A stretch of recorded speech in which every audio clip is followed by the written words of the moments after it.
Okay, you're live.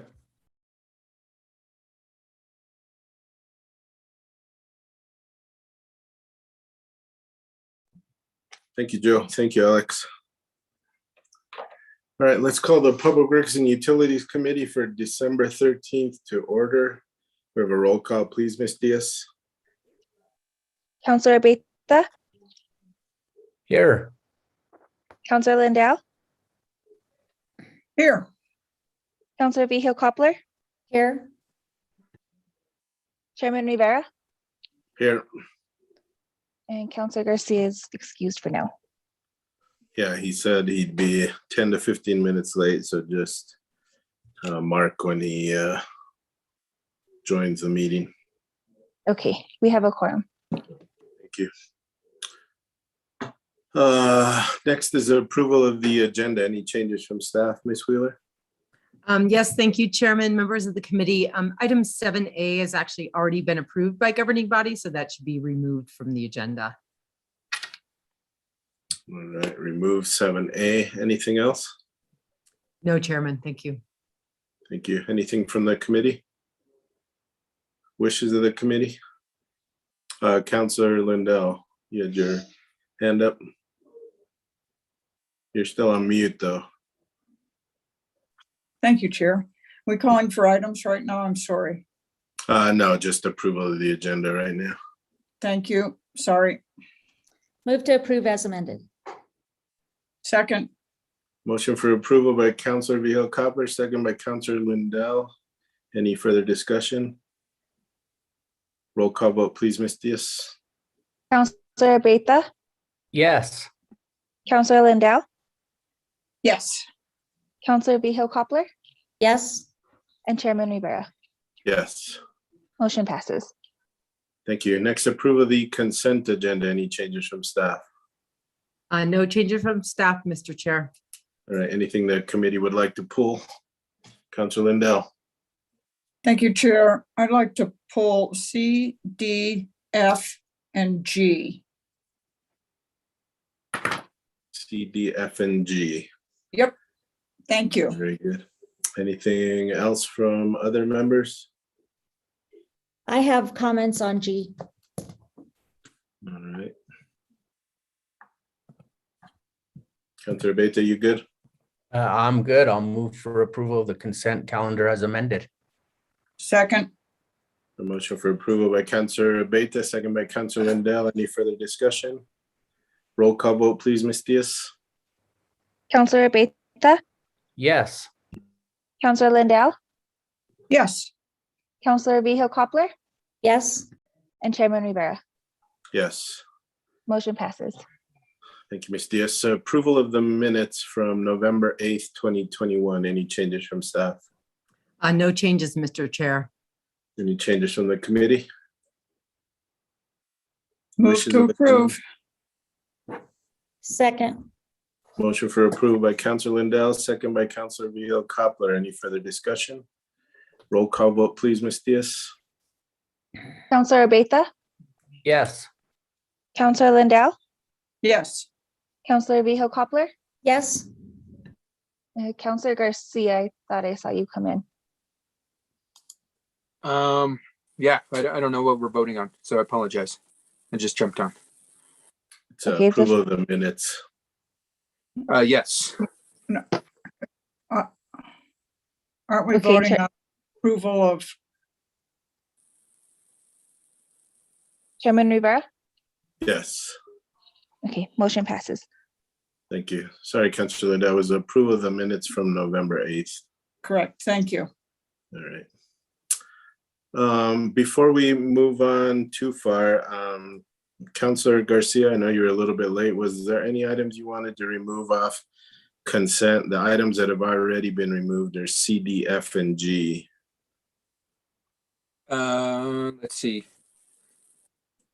Nothing in addition to what's already pulled, Mr. Chair. Very good, thank you. Thank you for asking. We're on to our presentation informational items. Item A, wastewater management update. Mike Dozer to present. Good afternoon, Mr. Chair, members of the committee. I really just wanted to go through a few slides that we had for the aeration project, and then I can stand for questions. I'm gonna share right now if it allows me. Okay. So mainly the aeration project is what's going on right now. It's the bigger project at the moment. There's been some amazing construction work. The picture shows basically everything that was dug out and how it looks today. So over to on the right side, on my right side, I hope it's your right side also, you can see how the basin looks level to the ground. On the left side, you see when they were working through it and digging it out and forming the whole basin. What this basin's for is to take the effluent from our belt presses and feed it back slowly to the actual plant, so that we're not feeding back the nitrogens, ammonias back so fast in one flow. It'll slowly feed it over the amount of 24 hours. The next one. So this is a few pictures of the gate that was the faulty gate that caused a lot of the problems in the past few years. It was a big feat to try to get this thing completely put in place. They actually had to order in pumps to transfer the water across. We had to isolate the lines that were feeding into that basin, but the gates are brand new now. If you look across, it's the same piece, the before and after on the right, and you can see the brand new gate in there. Those are actually working now and they're online, and we've seen great improvements with just the ability to use both basins again.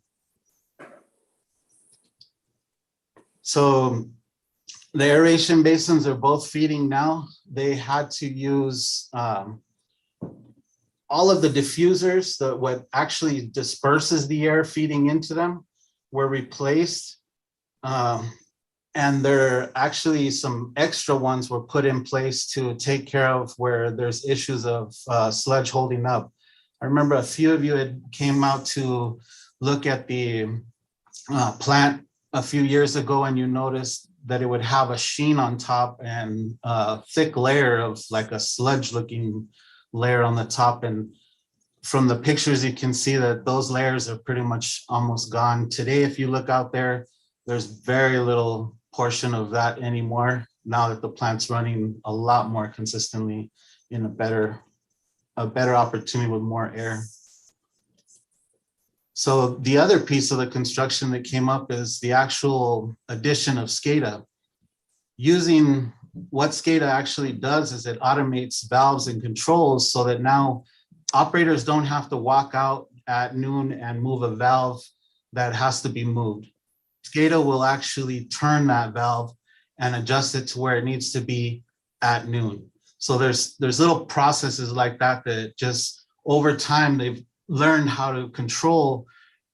If a valve is necessarily to be open at a certain time or a certain value when you get a sample, Scada will jump in and actually do that for the operators instead of having any kind of human forgetting error or something like that that could happen, or it's more instantaneous. Now, currently, the way it would be run is every 4 hours, a sample is taken to see where the setting and set points of the process should be at. Now we're going to have an analyzer in process feeding information to a program that has algorithms that know whenever there should be an adjustment or a change, and it'll feed through Scada. Very, very similar to one of the other city's plants, or both of the other city's water plants, the Buckman and Canyon Road plant.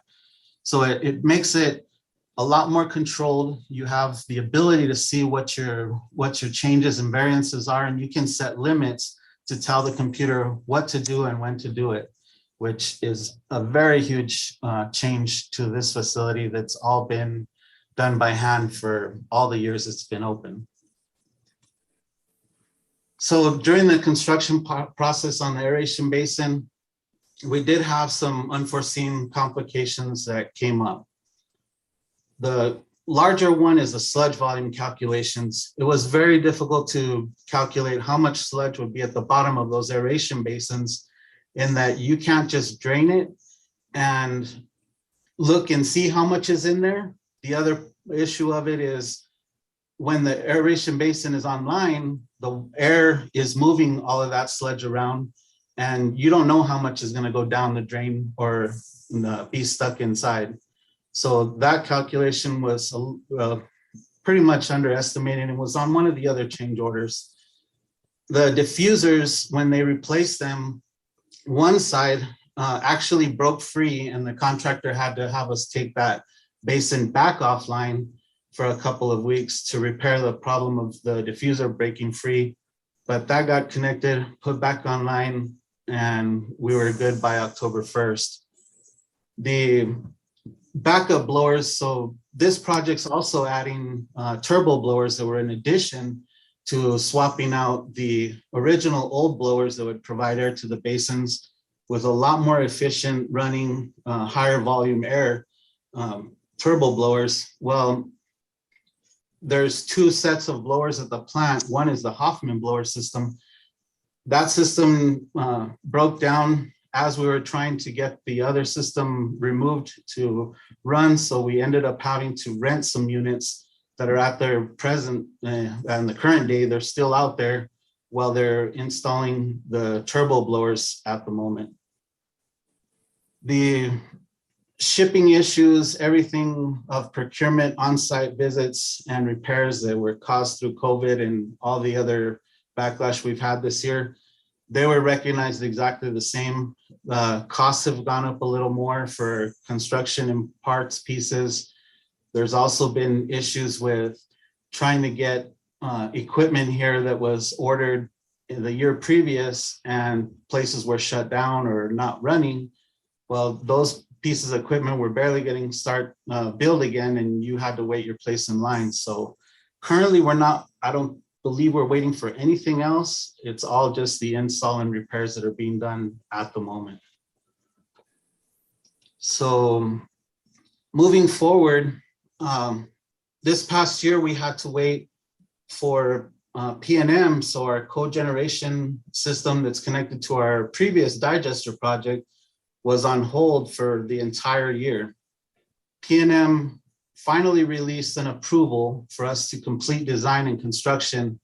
We're trying to finish it and complete it within 2022. If all goes well, we will get there and we will have it connected. Once the cogens are connected to the actual grid, we'll be around the 95 to 96% all generated power coming out of the plant of what we use. So we'll be very close to having a zero carbon footprint. Our updated master plan will be out for bid. We'll be updating the master plan. It'll be out for bid this coming January. The headworks and primary project are already under initial design. We'll be meeting tomorrow to actually get the initial thought of our engineers of where we should go with the project. The compost expansion project is also, hopefully the design bid will be in the late 2022. We'd like to create more compost so that we're not having to take any sludge to our dump facilities, and we're actually providing something to the public and to contractors. So it's being used for something other than just trying to put in the landfill. We're looking at other options that we want to expand and make the composting a lot larger, hopefully doubling, possibly tripling our size and capacity of what we could create. We have some micro projects. You'll be seeing a few of these coming through. There's motor and pump upgrades. These ones, not very cheap, but they're all certainly parts and pieces that need to be upgraded, changed out. Now that we're working with Scada system, not only just replacing the pumps and motors, it's getting them interconnected into that system so we can look at them, we can control them, we can get data on them to make sure they're being run correctly and they can be utilized for years to come. Any kind of problems or issues that we would have with them, we're trying to find ways to get signals back into Scada to be able to keep a closer eye on them. And then the final one that we're really looking at in 2022 is going to be working on our reclamation tank, trying to manifold in interconnections to create just another buffer on top of what we're already treating, to be able to have storage that's available to more than just Las Campanas at the moment. We want to try to interconnect it into things like our standpipe, other users. It would be just something really good to add to our stability here at the plant. And that's all I have for the presentation I was giving. I had another also quick memorandum that was attached to it, and I can stand for any questions. Thank you, Mr. Dozier. Appreciate it. Any questions from the committee? I don't see any at this time, so thank you very much. Oh, sorry, I do see a hand up. Councilor Villegas-Coppler. Thank you. So, Mr. Dozier, I want to refer to the memo or the attachment you have in the packet. It would be, I think page 2. And when I asked for this kind of report, and I appreciate everything that you've presented today, I think it's all really good information. My concerns have been mostly in the issues that were identified by EPA and OSHA.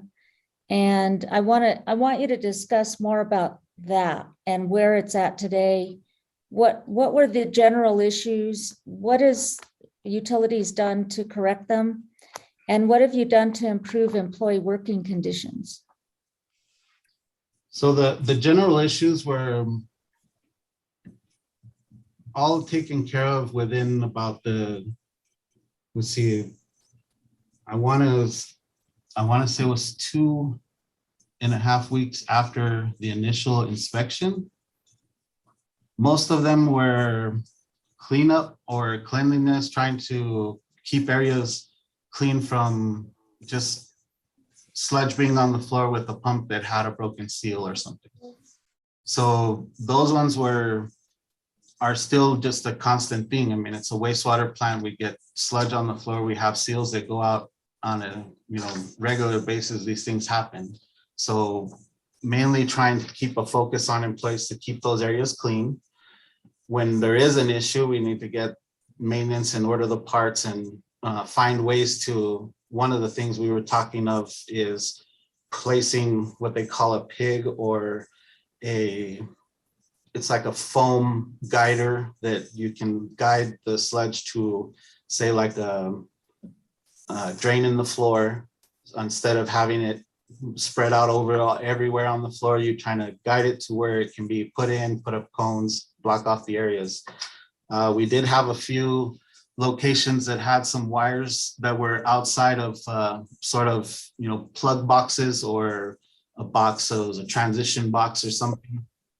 We made sure to have our electricians come out, our on-call electrician. He took care of all of those issues, plugged them away. There's no problem with that anymore. That one is just an instant fix. We did have some trip and fall possibilities with a few of the grading that were out in our effluent area. And we actually were picking them up, moving them around, and found out that we just had them in the wrong sequence. Once they're in the right sequence, everything falls directly in place and it stays even to where you wouldn't trip or fall on it. The lighting, we've been going, that's probably the largest one that was more than the 2 weeks. We probably finished about a month ago that we have got almost every single light on the facility outdoors back on again. There's 2 lights that are still out, but they're out for a reason of the power has a problem at the light. So they're actually going to excavate around the bottom of those to get them repaired. So each piece is, every time it's brought up, we try to work on it and get it completed or done. This past section, I want to be honest, I was never told of any of them. And a few of them I would have never known about unless I was here at night walking around somewhere for like the lights. A few of the other ones, I've tried to start doing a lot more walkthroughs to try to actually look at more here when I am here at the plant. So, I mean, we're working hard to try and make it safe. We want everybody to go home with the same way they showed up. Thank you, Mr. Dozier. I appreciate your response, but, I remember these issues coming before, or at least coming to our attention much before this. And the one that, well, all of them concern me, but in particular, the electrical issue had been around for some time. And as you know, we've had a death in city government due to electrical issues. And I find that to have been very problematic. Now, I do know that, instances where management has been informed of this, because this isn't the first time. I think I asked Mr. Jones about this before too. So the duties of a supervisor in such instances like this, where there are life and safety issues and such, I think it's important for either you or a supervisor under your supervision to conduct these walkthroughs and to make sure that things are in place and safe. And, when you say sludge happens, that's not acceptable to me. Those aren't good working conditions. And I'm imagining sludge has bacteria and all of that. And I remember the dirty sink in that bathroom. Has that been cleaned up? That bathroom has actually been torn down and is no longer a bathroom. Okay, There's well, that's good there's to no know. sink or restroom in that bathroom anymore. That's good to know. My concern is that the EPA had to be called in to come and take a look. And I know this because of communication that employees have had with me about their working conditions. And, I would ask this committee to not have this be on the back burner and to have regular reports, to have maybe walkthroughs, or have someone who's not a supervisor report to the chair and say, yes, everything's good to go, because this is serious stuff. And I just, I don't think that anybody on this committee, nor maybe you, Mr. Dozier or Mr. Jones, would like to have an office there. And maybe you should, and see exactly what goes on a day-to-day basis and what gets let go, because these are deplorable conditions. And it's beyond me that they continue to be, accepted as a place to work. And I think, it's kind of, it's a career that exposes you to those kinds of things on a daily basis. That's part of it. And I'm hoping that we do have all the protective gear for our employees. But there are things that, like the electrical wires, and I know that's been a long time, because I had a picture of that very long time ago. And this isn't the first time that I've asked on this committee that we have updates on what's going on. And these are the more serious issues. And I would say that I think these should be at the top of the priority. And I would like to ask Mr. Jones what priority he has for these.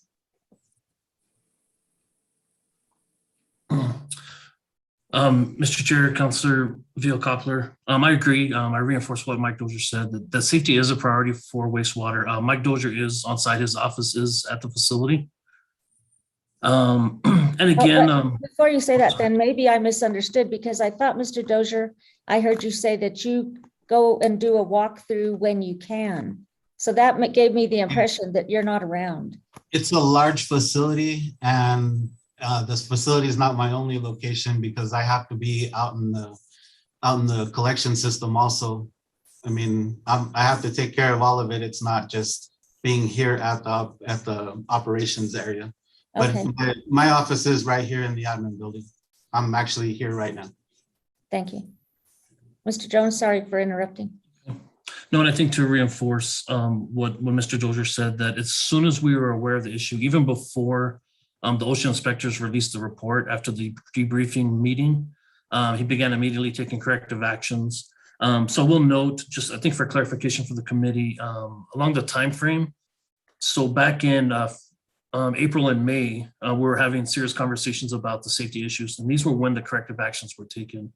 The actual report that was received from OSHA a couple of weeks ago was 6 months after when we received the notification, and even on that we responded immediately within a week.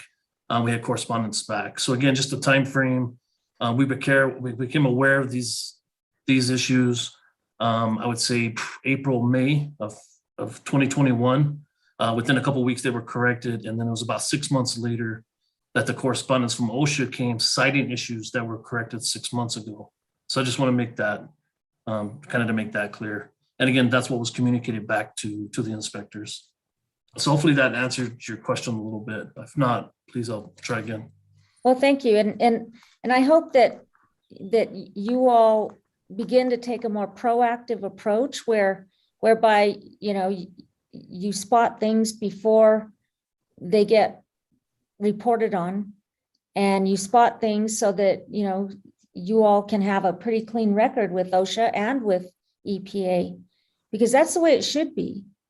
That's, I think, a part of the role that you have is to make sure that, health and safety isn't just a buzzword, that on a daily basis, that patrols are done just to make sure that everybody's doing their part. Because it concerns me. And when things get worse, then you have bad things happen. And, we wouldn't want to have anything bad happen to an employee, or, to have anybody get sick from bacteria and such that is part of your daily work in many cases. So I appreciate you answering the questions, and I hope that in the future that you certainly keep an eye on this so that, there's no bad reports from the external agencies that audit the city and that audit your portion of the organization. So thank you very much. Thank you, Mr. Chair. Thank you, Councilor. Any other questions or comments?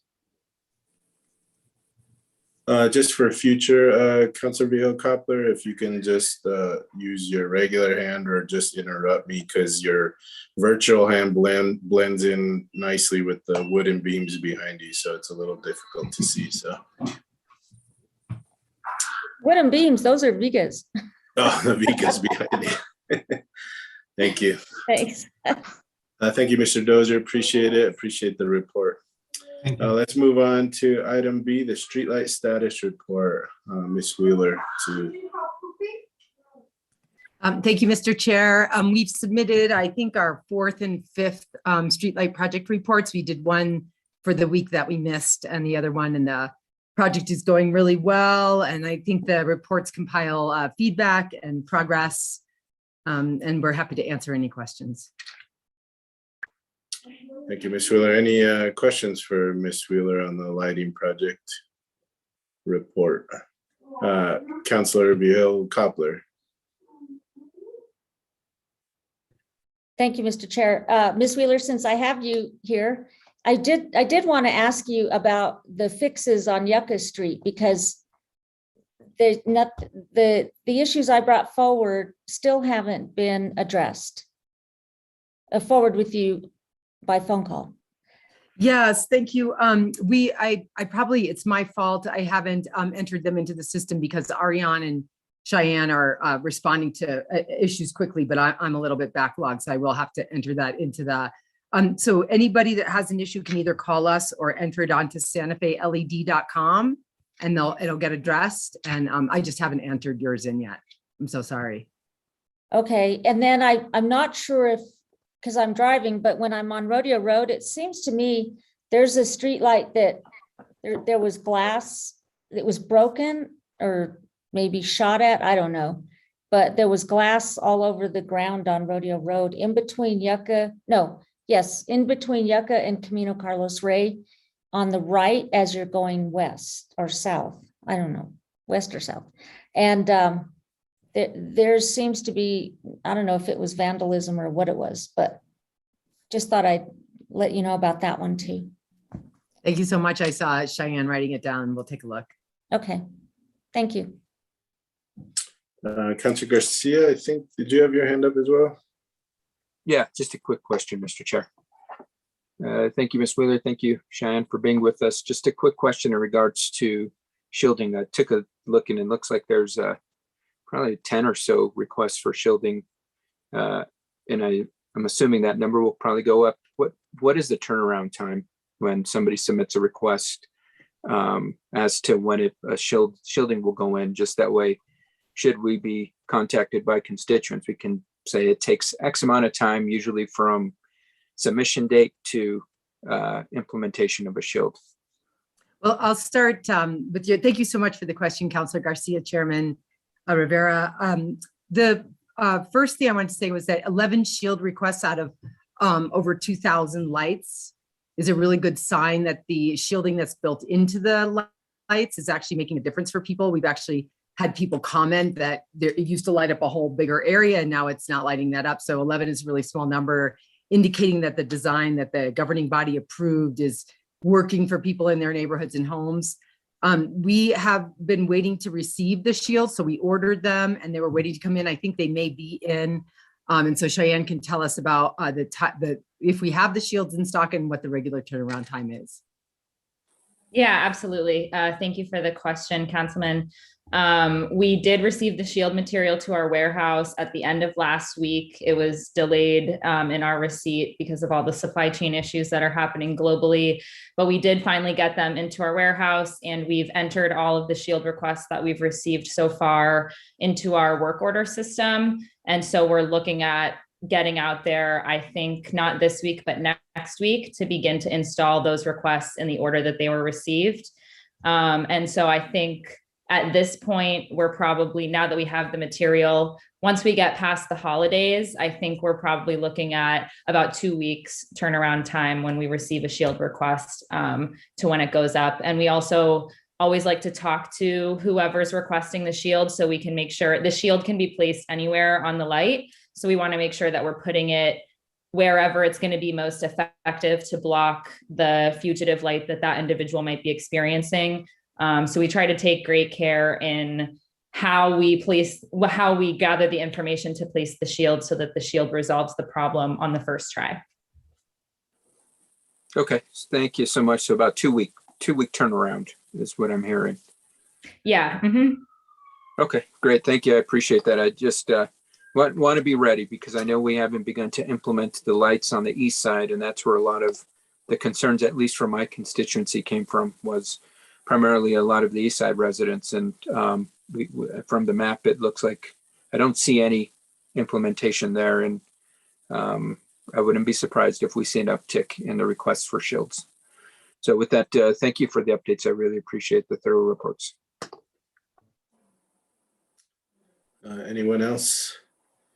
Cheyenne, while you're taking notes, if you can have your crews look on Jaguar Drive.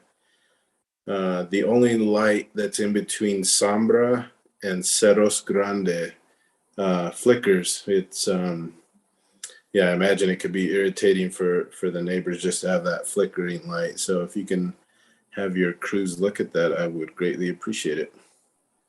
Yes, absolutely. I've written that down. And also, generally speaking, if I can just say, if any of you have received any feedback or requests regarding the lighting conversion, if you'd like to forward them to Santa Fe LED at dalkiasolutions.com, I'm happy to input them through the form on our website.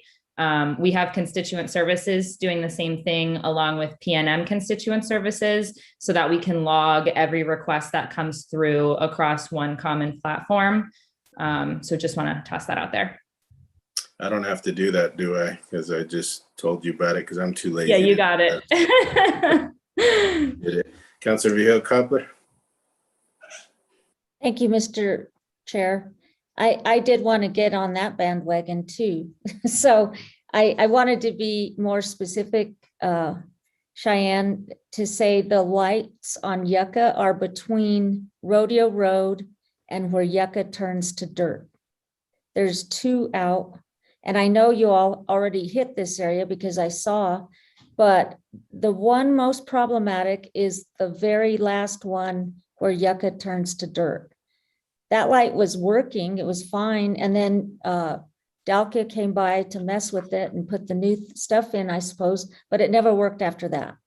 And it's a very critical street light. So there are 2 that are out and you can tell at night. I guess you all might drive around at night. So just so Yucca is a long street, but the one I'm referring to is between Rodeo and it's south Yucca and where Yucca turns to dirt. Okay, thank you, Councilwoman. I've made that note and I'll have our field team look into it. Thank you. Thank you, Ms. Wheeler. Thank you, Cheyenne. If anyone wants to see how well the shielding works, when you drive along the country club down Airport Road on the right next to the country club, there's no lights at the country club. Super dark in that area, and the lights are directed right on the street and the sidewalk where they need to be. So very impressive. Thank you all for your hard work and continued success. Appreciate it. Thank you, Chairman. Thank you, Chairman. All right, we're on to our consent agenda, and the first item that was pulled was item C. Ms. Diaz, can you read C and C1 into the record, please? Request to award bid number 22-15-B for the Richards Avenue East and Campo Conejo Master Meter Vaults ITP CIP number 960 to AAC Construction LLC for an estimated cost of $1.41 million, including NMGRT. C1, request approval of a bar budget increase in the amount of $1.41 million in the Water Enterprise Fund cash balance. Thank you, Ms. Diaz. Bill Huey will be here to answer questions, and Councilor Lindell pull this. Thank you, Chair. I don't really have specific questions on this. The only question I really would have would be, and I don't know that anyone would know this, I'm just wondering what the annual billing might be from these lines. Does anybody know that? Mr. Chair, this is Shannon. If you don't mind, if I could fill the questions. Mr. Huey was not able to be with us tonight. Sure. We do have John Del Mar, who's the Water Division Engineering Supervisor, is in the attendees room. Also, if I could ask if he could be promoted, I think he's the next item as well. So the master meters serve Santa Fe County. The monthly service fee is laid out pursuant to an agreement between the city and county. The monthly cost, I believe, is $495 a month per master meter. Yeah, so we got to do better in the future, folks. We're paying $1 million to install 2 meters that we're billing out $500 a month for. That's ridiculous. This was part of the annexation agreement, and we'd be better off giving the water away than to spend this amount of money putting these meters in. This is crazy, but we're obligated to do it now. So I think in the future, we need better guidance on this type of issue, because as a counselor, I would have had no clue of what our costs were going to be to put these master meters in that we get to bill $500 a month for. So, I mean, I'll move to approve on this, but we got to do better on getting information on this kind of thing. This is, This is an agreement we made that we never should have made. So that's my point with this. Second. We have a motion for approval and a second. Mr. Jones, you had your hand up. Did you want to comment? Mr. Chair, yes, thank you. I appreciate Councilor Lindell's comment. I do understand what you're saying. I think just to frame it a little bit different is you are correct. So that the county is partners in the joint venture between Buckman Direct Diversion. These master meters do account for how water produced from the Buckman Direct Diversion is distributed between the partners. And so that is important. I do also think it's important for the city to realize in the event that the Buckman Direct Diversion were to go offline, there's two indications. So one is we just approved an agreement for a shared pool agreement with Santa Fe County. This master meter is what would help us track that share pool. And in the event that there was not share pooled water, it would generate a bill per 1,000 gallons from the city to the county. Just one more point I'd like to mention, something that we're working on is the agreement that really called for the master meter also identified what they call a wheeling rate. And ultimately what it is the cost of water pushed through your system. And so we've been working very closely with the county through the attorneys to solidify that wheeling rate. And these master meters will also be instrumental in that. So I understand, and I do agree with you that the $500 a month monthly service fee for the meter is very low, especially compared to what we charge for other meters. But I think the overall value going forward for the utility will recoup money faster than just the $500 a month. Mainly the wheeling rate is very important, and it's on our radar. We're working on that to try to get that in place. So hopefully that helps a little bit. Councilor Lindell, Mr. Chair, thank you for letting me share that. Thank you. Councilor Lindell, anything further? No, I just, All right. we have a motion in a second. I just needed to talk about this. Thank you, Councilor. We have a motion from Councilor Lindell. Is that for item C and C1? Yes. Okay, and that's with the second as well, Councilor Beta, C and C1? Yes. Very good, thank you. So we have a motion for approval of items C and C1. Any further discussion? Roll call vote, please, Ms. Diaz. Councilor Garcia, Yes. Councilor Beta, Yes. Councilor Lindell, Yes. Councilor Vihil Coppler, Yes.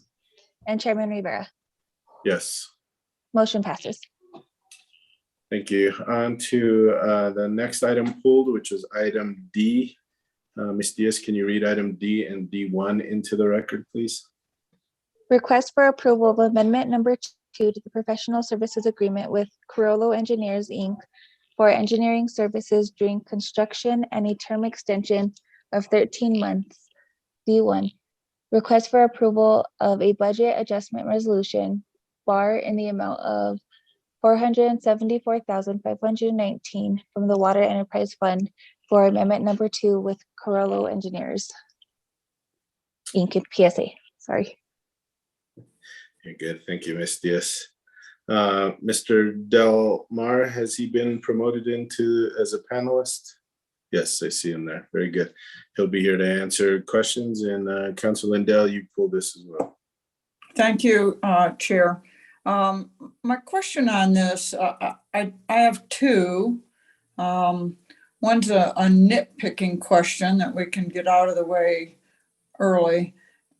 Just that the insurance address, their insurance verification address doesn't match their business address. Their business address is in Phoenix, Arizona, and their insurance address is out of California. So I don't know if those two things need to be congruent. They're also showing a Santa Fe business license, which is good, that has the Phoenix address on it. So someone probably needs to just check on that.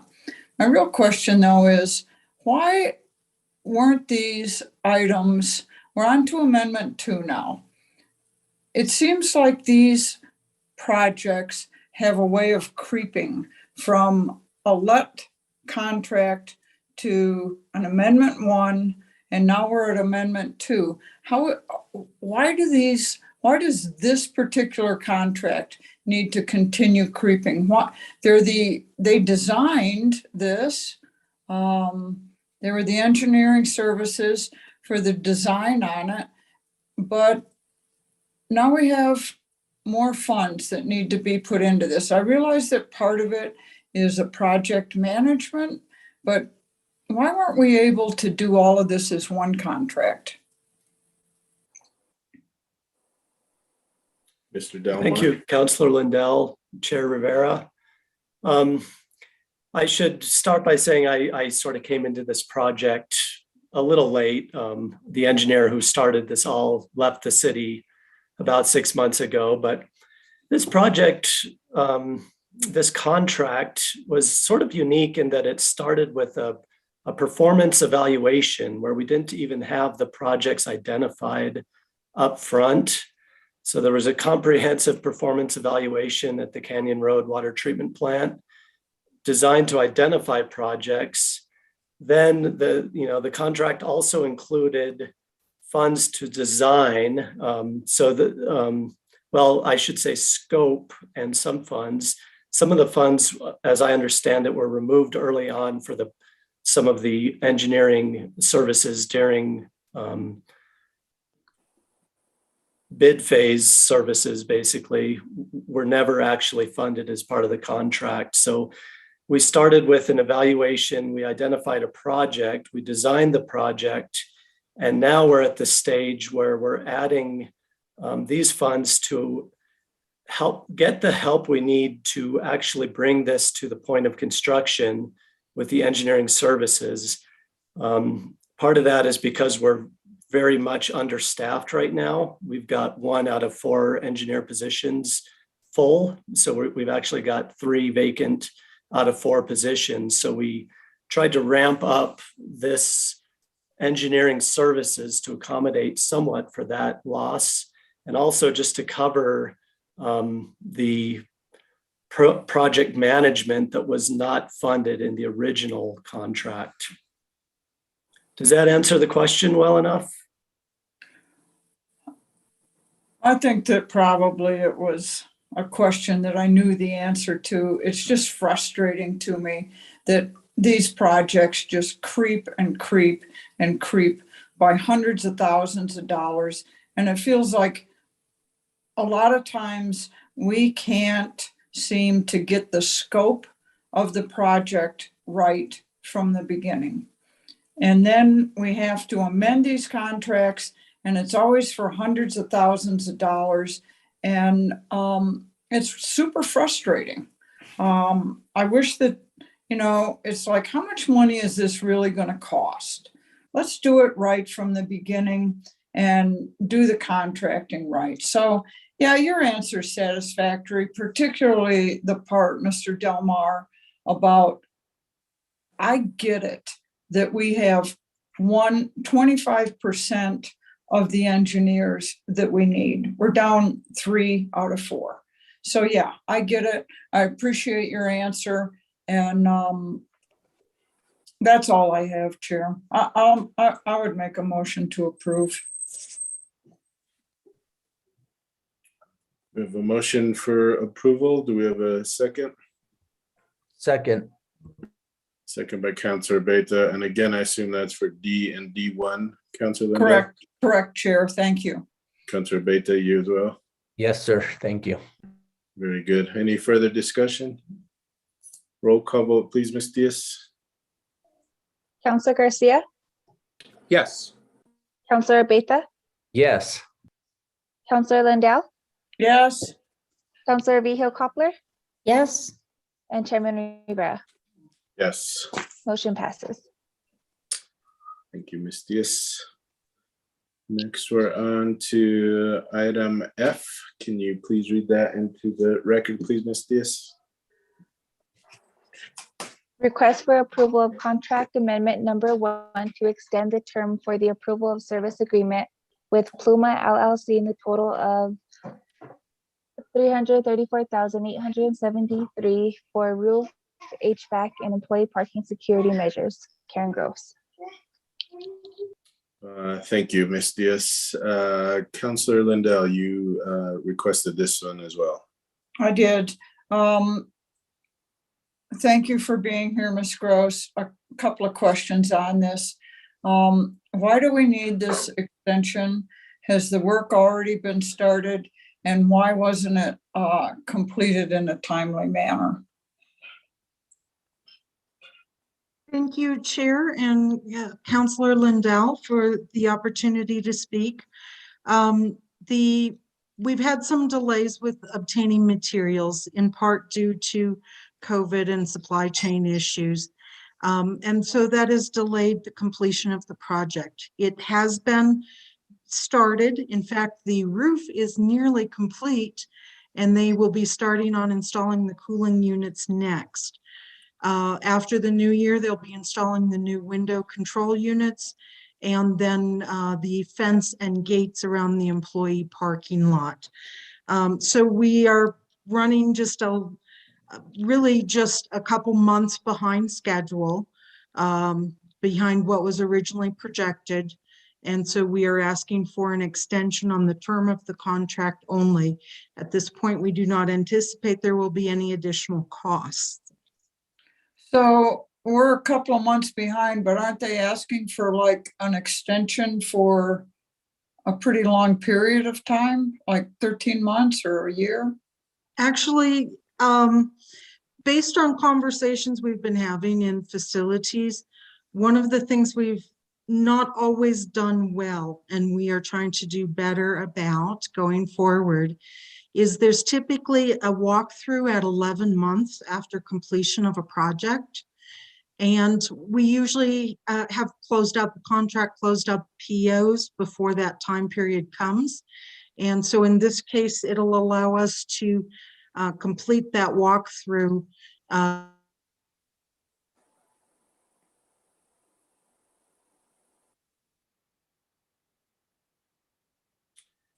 It appears that Ms. Gross is just frozen up.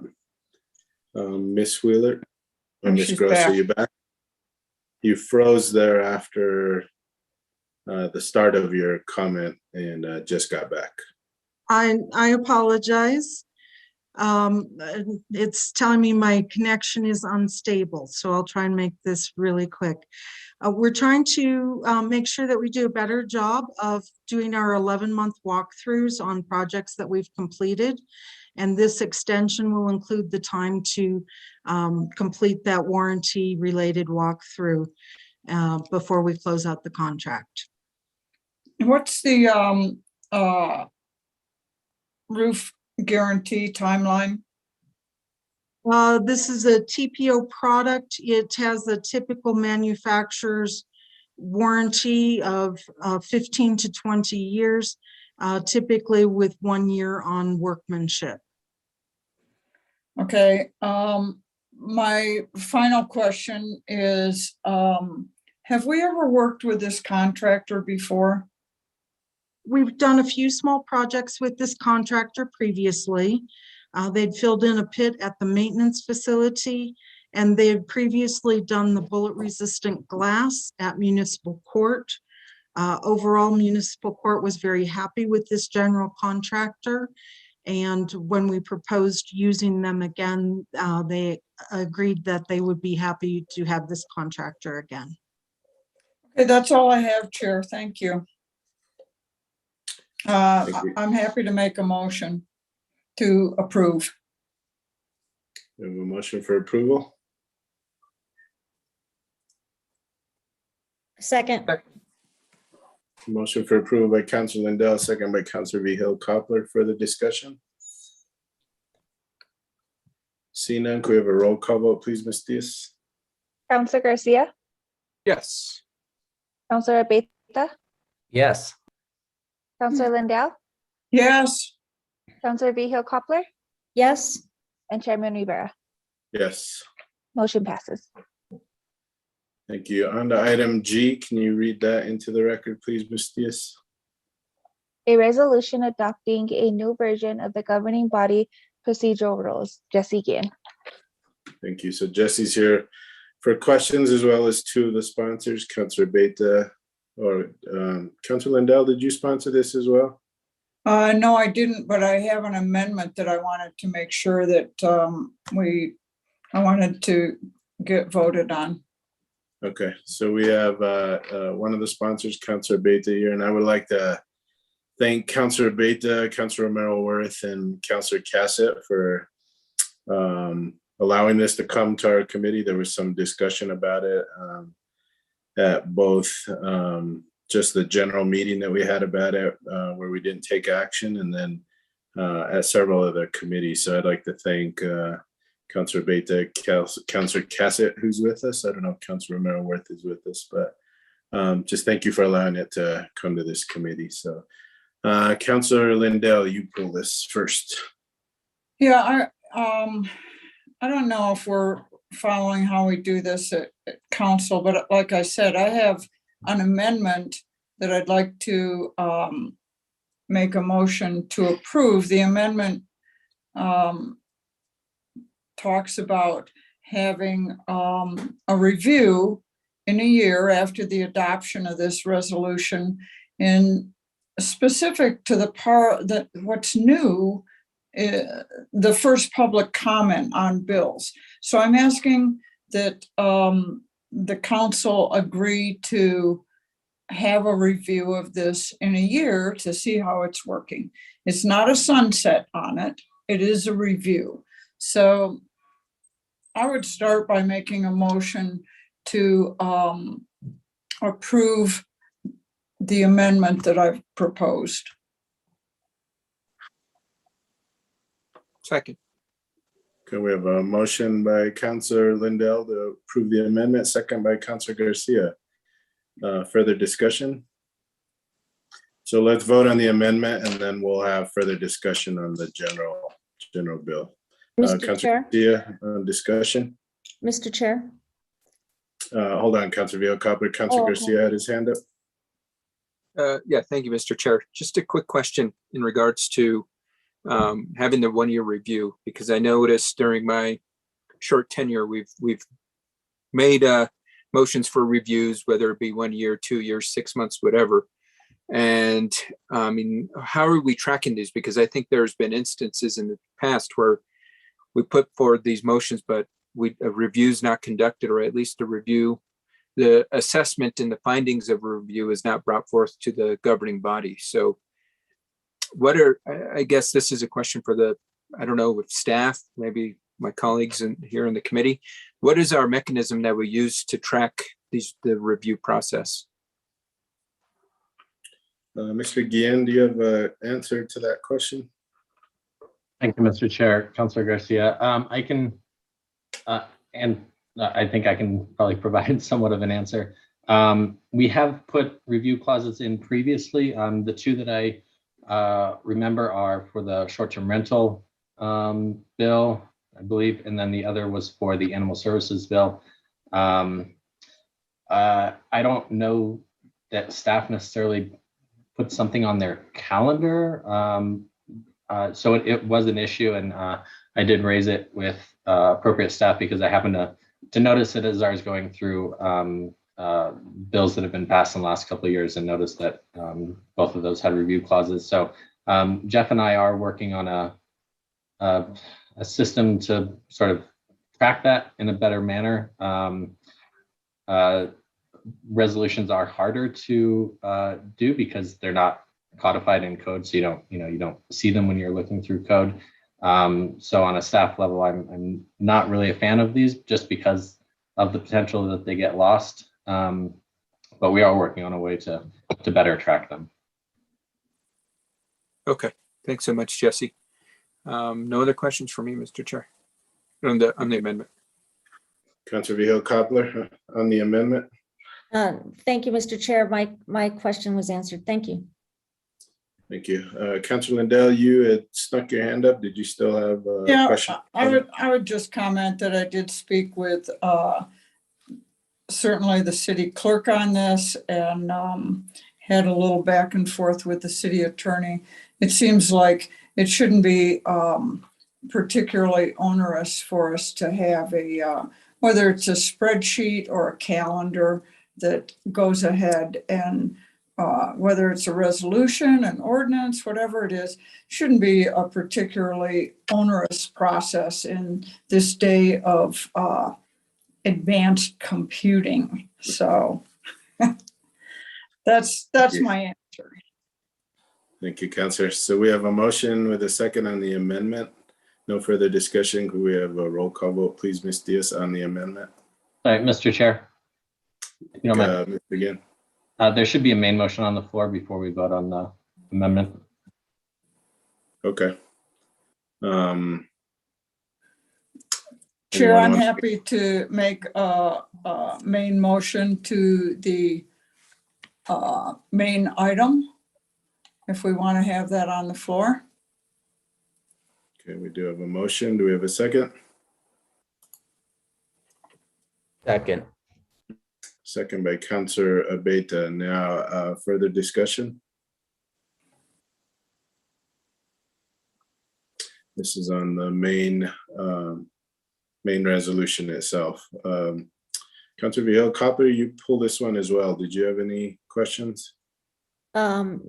Yes, but I thought we were gonna vote on the amendment, so now I'm kind of messed up. But I can go, I'm ready. Okay. Go ahead. Well, this is the first time I get to comment on any of this, so it is a little bit lengthy, and I apologize for that, but there are some things that I have questions on, and maybe just some little fixes. So I'm working with the attachment that has the changes noted, not the resolution. So when I refer to page numbers, I'm referring to the page numbers on that attachment, not the final resolution. And that's because that's where I did all my work. And so I didn't want to go back and find the page numbers. But I think you'll get my gist.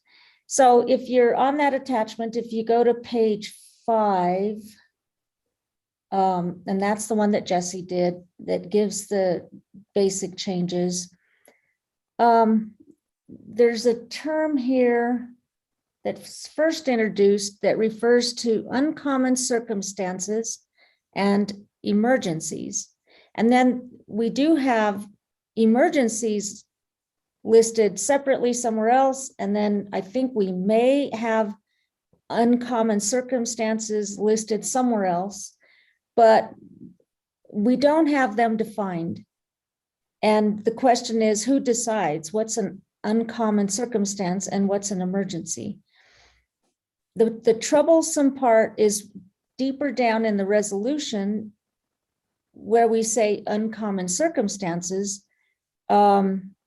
It doesn't include emergencies. So I think that is something that needs to be further tied down, because emergencies might be defined, but not uncommon circumstances.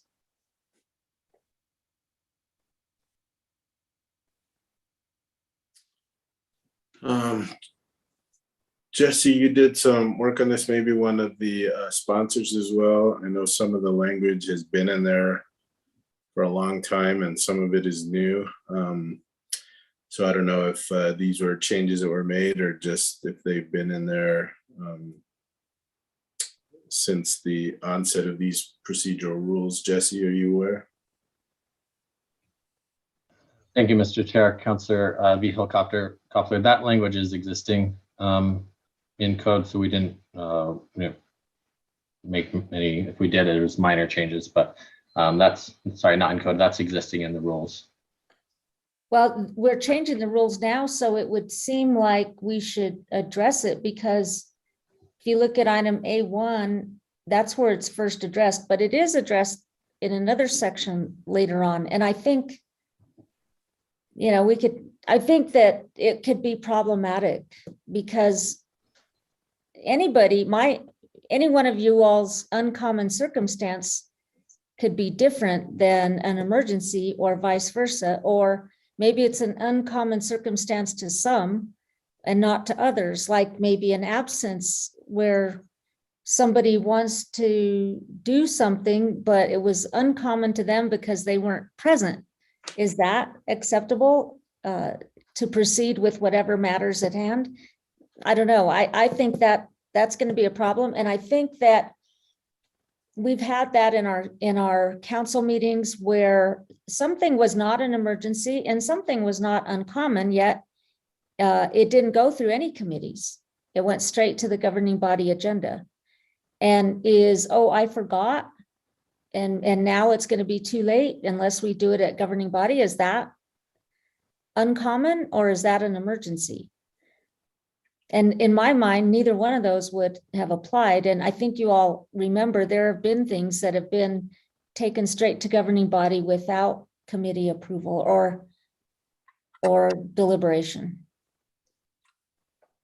So I do see this as problematic. And so I'll just bring it up because. Councilor Cassett or Councilor Beta, did you guys have any discussion on that? I know you have discussed this bill at length and wonder if that had come up. I was just trying to look. I saw that there's a cross-reference there. Unfortunately, Attorney McSherry is not here, and she is the one that had the definition. But I've made a note to look that up and to be able to ask about that with her, and then we can address it moving forward. Okay, and I clearly understand that my comments don't mean anything, but. Well, I wouldn't say that's true when you bring up issues for us to identify. No, but I mean, I'm not in. introducing amendments. I'm not doing anything. I'm just bringing them up so that you all can see that.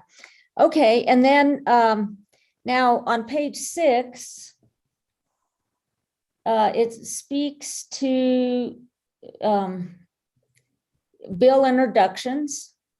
And what I'm reading this is introductions of legislation. Am I correct, Jesse, in thinking that when something's introduced, that is this the place where it says the committee, so the person has 5 minutes to say what it is? Is this under governing body communication, legislative introductions? Mr. Chair, Councilor Vihil-Coppler.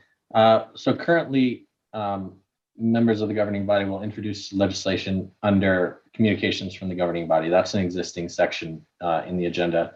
What's being proposed here, which is later on in the rules, is to create a new section after you have communications from the governing body. We're going to have a new section called introduction of legislation. So you're splitting the two out. So it's not all lumped under communications from the governing body. Okay, but it will be before the bill is actually published later on in another meeting. Is that right? Mr. Chair, Councilor Vihil-Coppler, that's correct. The introduction is simply that it's an introduction. There's no debate, discussion. It's just simply reading it into the record and providing a little context if desired.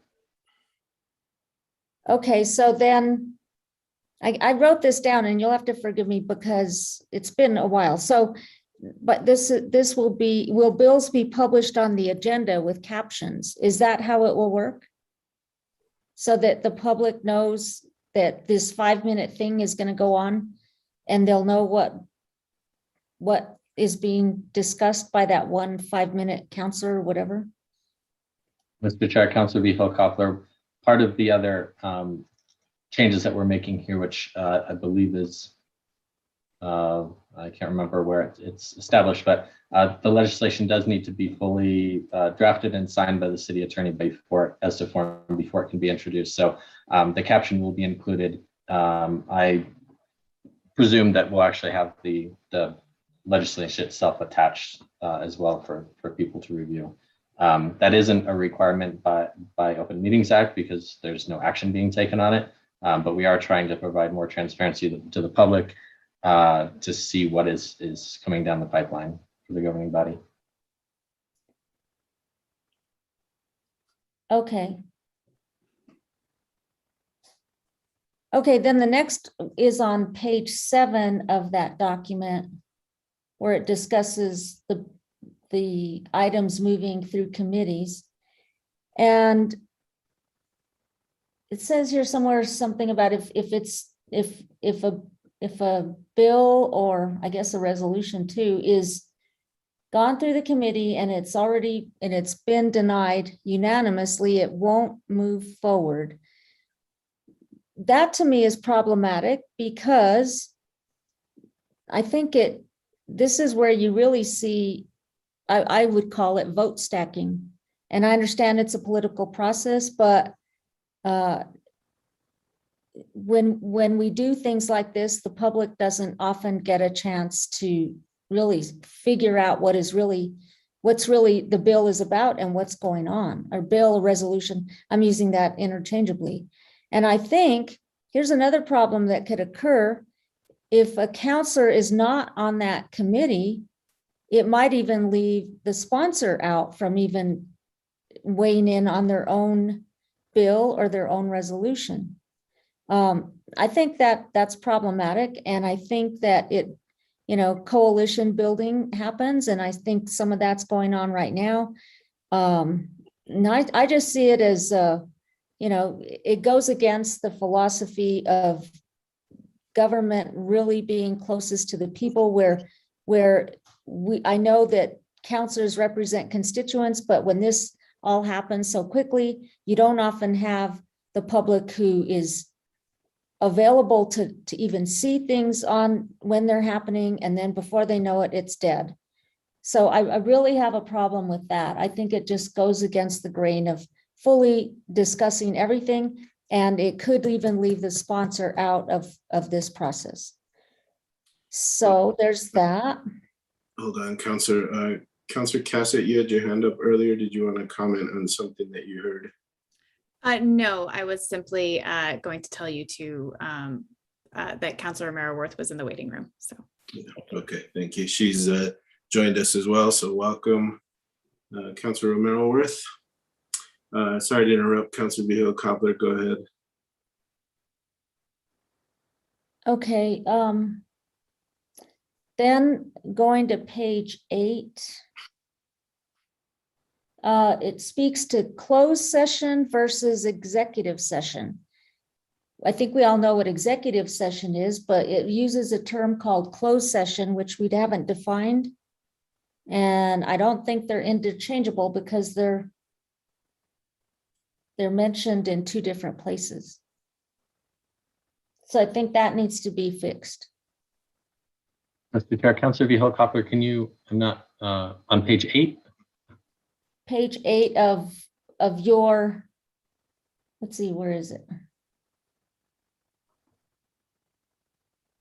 Okay, page 8C. AC, I mean, AC.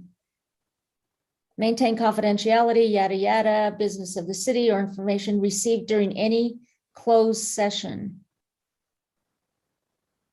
Yeah, I'm still not. And that's on your document that you use to kind of say what's new, what's old and all that. Jesse, it's under the decorum section. Item C under. On page 9 of the packet. Thank you. So I don't know that there's any reason why you can't just use executive session, because I think it's defined, but closed session isn't. Mr. Chair, Councilor Vihil-Coppler, I can check with Aaron about that. Okay. It's possible that closed session is used in the Open Meetings Act as well, so that's why it's here, but I can ask her about that because I okay, just thought I'd bring that up.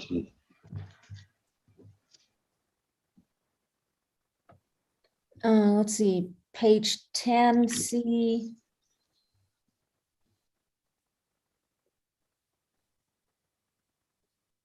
Wait. I don't know.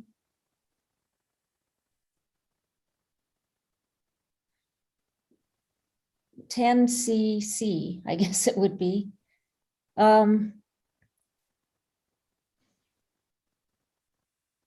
So my question here, and it has to do with consent. No action can be placed on the agenda unless it's approved by one standing committee, yada, yada.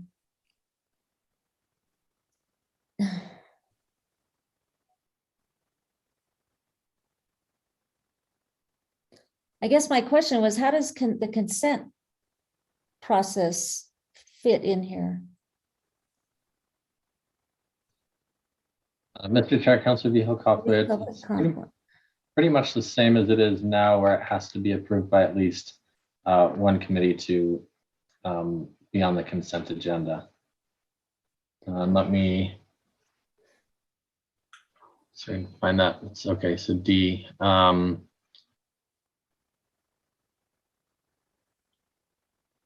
see.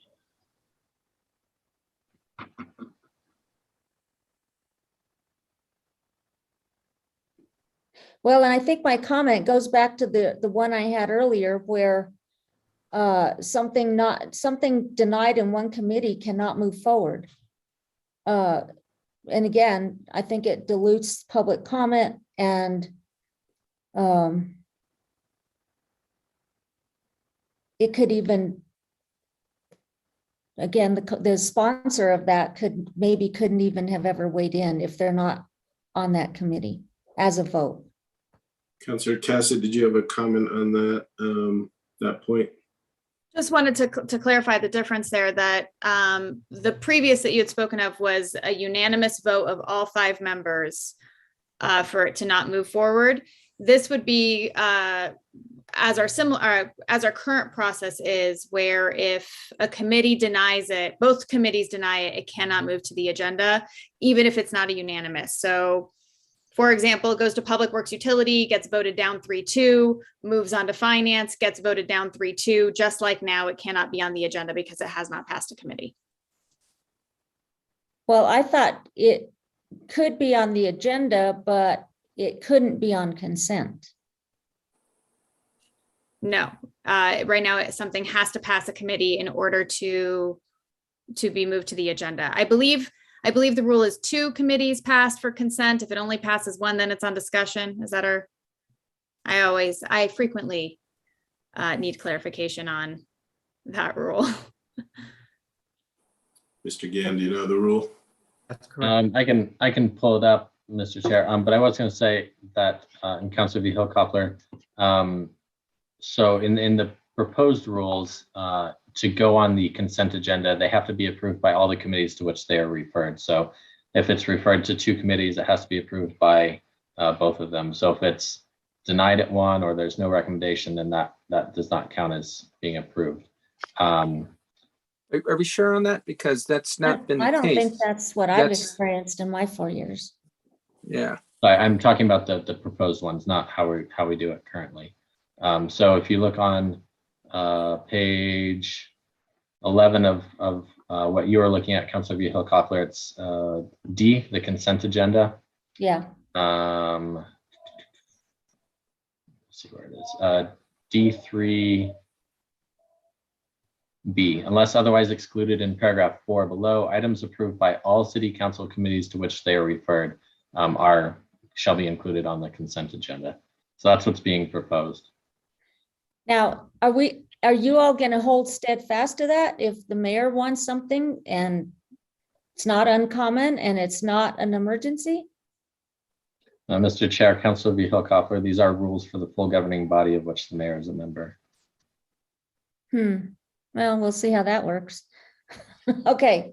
So then we go same page, D1. Here we have uncommon circumstances again. This is where I said it appears again. So I think uncommon is going to be problematic in the future because it's not defined. Okay, then go to page 11, 3B. Wait.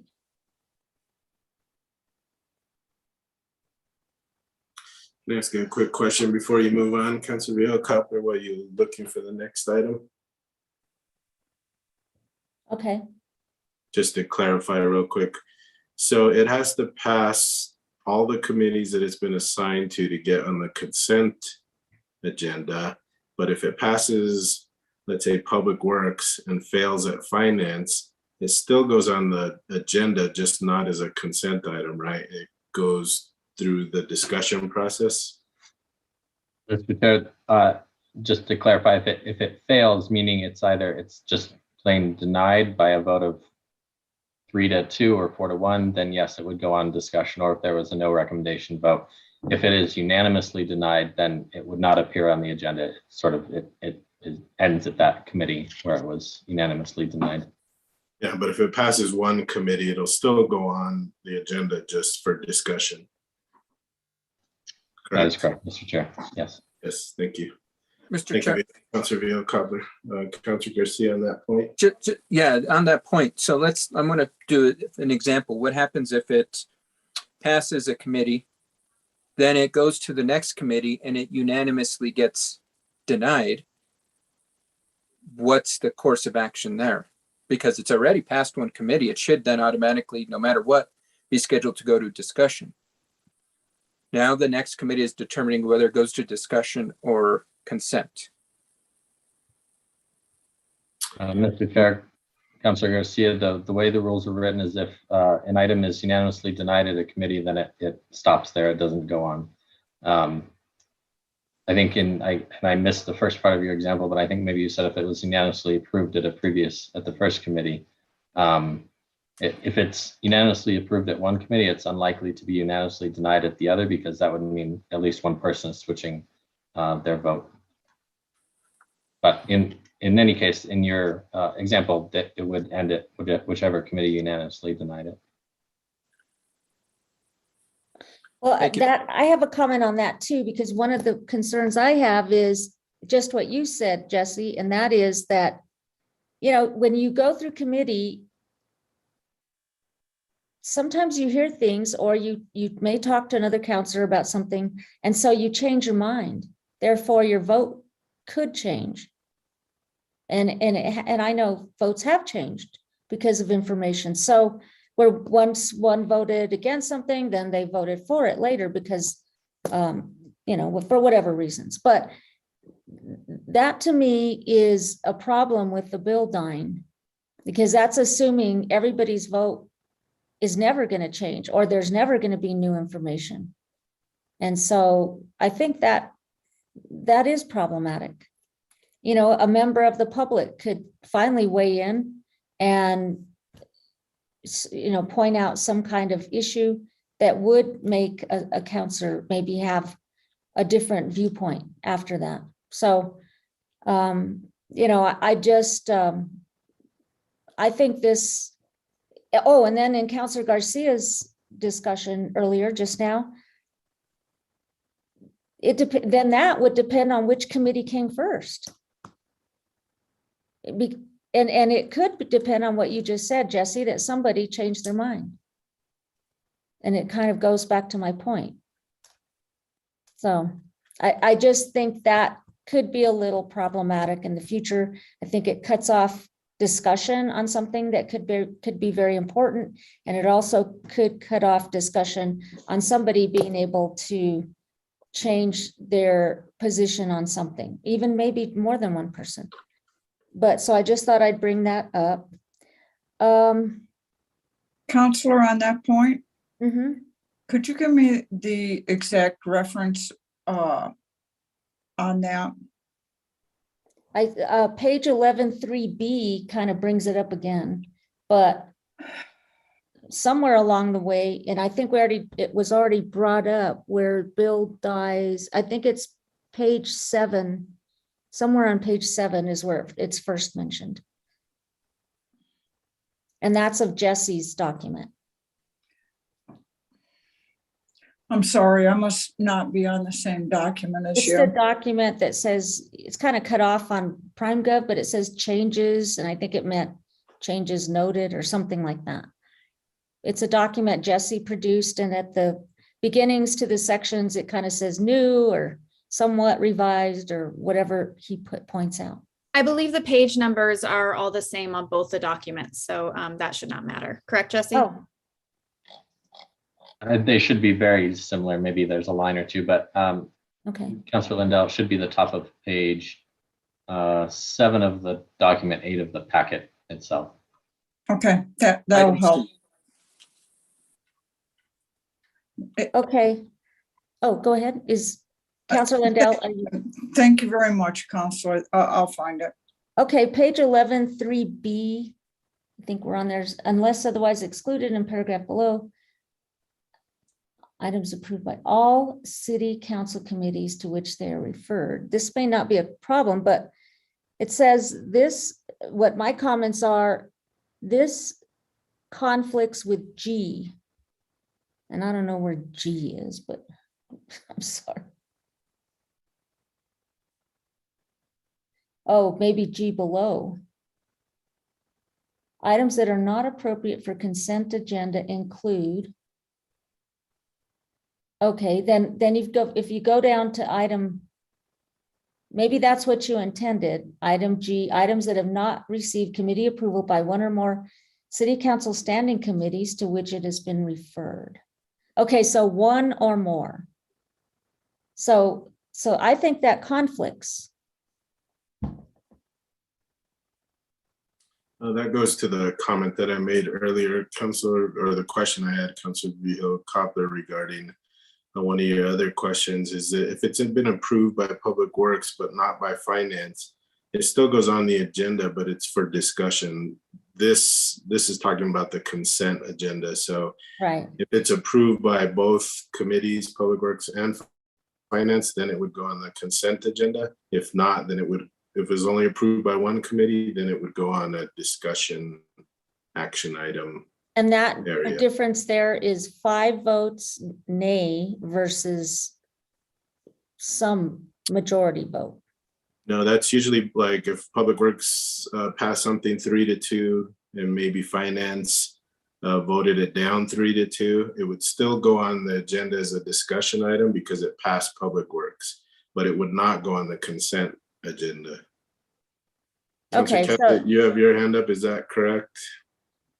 That is correct. And I just wanted to say that in terms of the wording of one or more, this includes the possibility that something might be sent to all 3 committees. And that's why I say it's approved at 1, denied at 2, no unanimous denial anywhere, then it would go on to discussion. If it's approved at all 3 committees, consent. If it only goes to 1 committee because it only has 1 subject matter and no fiscal impact, and that's the only committee that it's been referred to, it goes to consent. Does that make sense?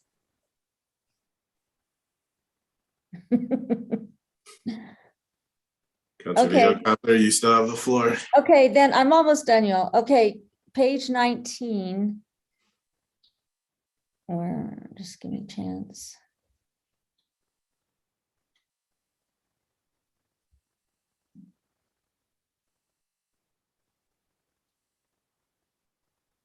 Okay, where it speaks to recusals. Okay.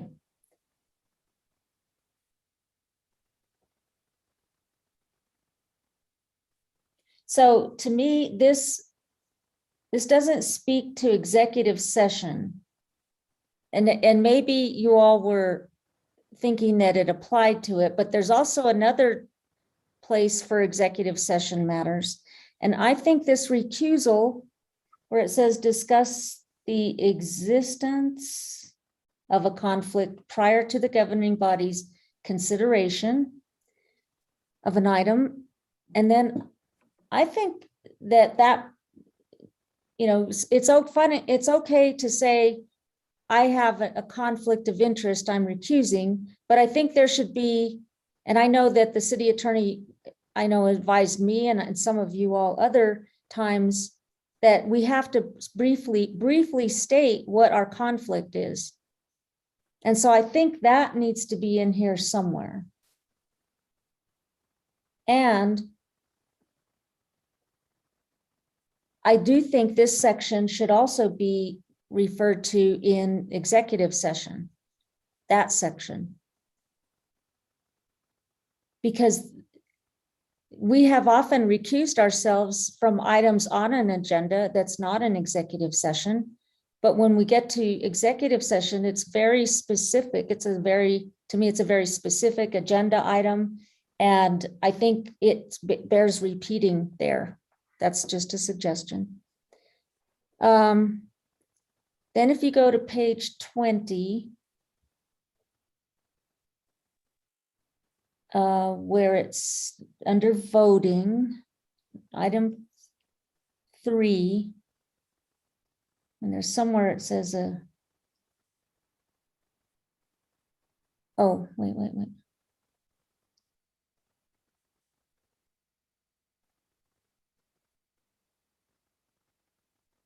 Somewhere here it says about the vote being announced.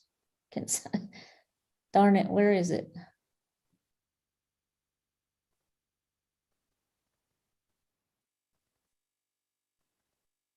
Darn.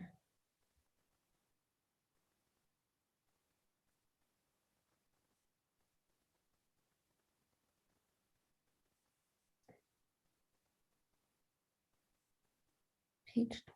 I'm sorry, it's here somewhere. Councilor Viejo-Koppler, it might be about in the section above, C2. Oh, that's right. Yeah.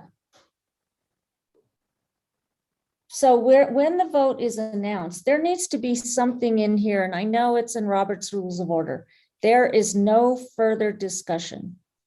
Boom, motion passes, motion fails, whatever it is, then you move on directly to the next item. What is happening in our council meetings, and I don't mean to be, I'm just going to say it. I mean, the mayor keeps talking and talking and talking after a vote is taken and a vote is announced. All discussion needs to stop because you're done, you voted, and you need to move directly on to the next item. So I think there should be adding a new 3 or III somewhere here. So I think that's really an important part. And I think part of this will cut down on the length of the meetings. So, and those, oh, and then the only other thing I have was was discussion at the council meeting or the prior meeting, maybe quality of life, where an abstention really does count as a no vote. I mean, it's not a no vote, but it's just when you add up the votes, you really don't have them. So it really, the effect is a no vote. And I don't know, I think that discussion's done, but these are all the comments I have, and I will just say, do with them whatever you want. After I took all this time, but I thought they were worth mentioning. Thank you, Councilor Viejo-Koppler. Appreciated and noted. I'm sure Councilor Beta, you have your hand up. Thank you, Mr. Chairman. Just on the 5 votes, the unanimous denial of legislation, I think should you run into that situation as a sponsor, I think that's a pretty clear indication that you need to rewrite your bill. You need to fix it, in which case you should do that if you can get 5 votes out of it. And like it is set up, a bill was introduced, it was drafted ahead of time, so the public knows it. And as it goes through the process, like I said, if 5 councilors are not going to support it, or a mayor and 4, then my thinking was, well, you've got work to do as a bill sponsor, and so it should stop and allow you at least the opportunity to go back and amend the bill or rewrite it and reintroduce it. So at least that was my thinking when we discussed this. Thank you. Thank you, Councilor Beta. Any other questions? Don't see any. So we have an amendment on the floor. We have a motion for the main bill, and then we have a motion for the amendment. So let's take the amendment first now that the main bill has been introduced, unless there's further discussion, which I see none. So can we have a roll call vote, please, Ms. Diaz, on the amendment? Councilor Garcia, Yes. Councilor Beta, Yes. Councilor Lindell, Yes. Councilor Viejo-Koppler, Yes. and Chairman Rivera. Yes. Motion. Thank you. Now on the main motion, again, I'd like to thank Councilor Cassett and Councilor Malworth for both being here and for really taking the time to answer my lengthy questions when I called them about various issues that I had with this. So they were very willing, and I think answered just about all the questions to my satisfaction. I'm glad we're looking at this in a year. So thank you, Councilor Lindell, for your amendment. All right, let's have a vote on the main motion. Ms. Diaz? Counselor Garcia, Abstain. Counselor Beta, Yes. Counselor Lindell, Yes, Counselor Vihil Coppler, I'm abstaining. Thank you. and Chairman Rivera. Yes. Motion passes. Very good. Thank you. Thank you for being here, Councilor Cassett and Councilor Romero-Worth. No action items or discussion, no executive session. Any matters from staff, Ms. Wheeler? Thank you, Mr. Chairman. Well, would this be Counselor Abeta's and Counselor Coppler's last Public Works and Utilities Committee meeting? Yes. Well, I just wanted to, if I might, thank you both so much for your support and your contributions towards the City of Santa Fe and Public Works Department specifically. I'm really sorry that you're leaving our team, and it's been a real honor and a pleasure to work with you. So thank you so much for your leadership and contributions. Thank you. Mr. Jones? Mr. Chair, I think I would just echo the appreciation for Councilor Beta and Councilor Vihil Coppler and their work and investment. Vihil Coppler served as chair on 2 major committees for utilities and definitely invested and shaped the way that we look at our path forward. And I appreciate both of your dedications and look forward to seeing you in the future. Thank you. Thank you, Mr. Jones. Thank you. Any matters from the committee? I'm not going to say goodbye now because I already said goodbye to everybody, but I'll just say the end. Thanks, you. thanks everyone. And thank you, Mr. Chair. Thank you. Matters from the chair. I'd like to thank Councilor Vihil Coppler, Councilor Beta, all the committee members for a great year. Mr. Jones, Ms. Wheeler, if you can pass on to your staff. I always say this committee, I get to work with some of the smartest, brightest people in the city, and that still holds true. So please extend my gratitude to all your staff for getting us through this COVID year and always working hard, always putting together a great packet. Ms. Diaz for taking over when Stephanie left. It was a seamless transition, so I appreciate you tremendously. And again, just thank all your staff, Mr. Beta, Alex, for getting these committees together and making sure that we're all straight on YouTube and all the work that goes on behind the scenes. I appreciate all of you tremendously. So I want to wish you all a Merry Christmas and a Happy New Year, and we'll see you all again soon. I hope so. With that, our next meeting is Monday, January 10th.